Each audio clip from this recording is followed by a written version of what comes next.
Alveolar rhabdomyosarcoma is an aggressive malignant tumour of striated muscle. Striated muscle is also known as skeletal muscle.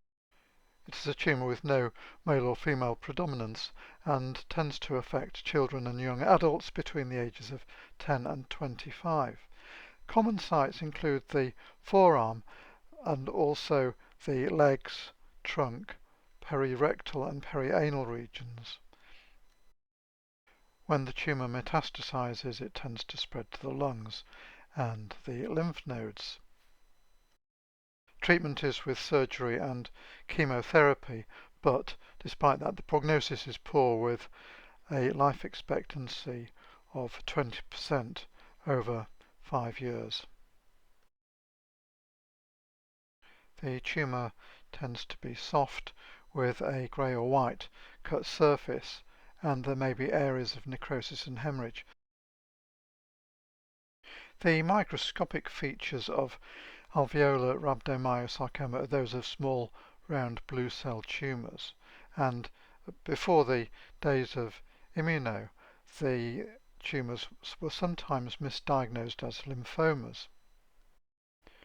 The tumour cells are arranged in sheets that may be separated into nests by fibrous tissue, and the cells show lack of cohesion, resulting in a pseudoglandular or alveolar appearance, hence the name alveolar rhabdomyosarcoma. And within the tumour there may be occasional multinucleate giant cells, and the tumour cells show positive staining for desmin and myogenin. Here is a low power view of an alveolar rhabdomyosarcoma. You can see how the sheets of cells are broken into nests by bands of fibrous tissue, and the tumour has a very monomorphic appearance typical of a small dark blue cell tumour.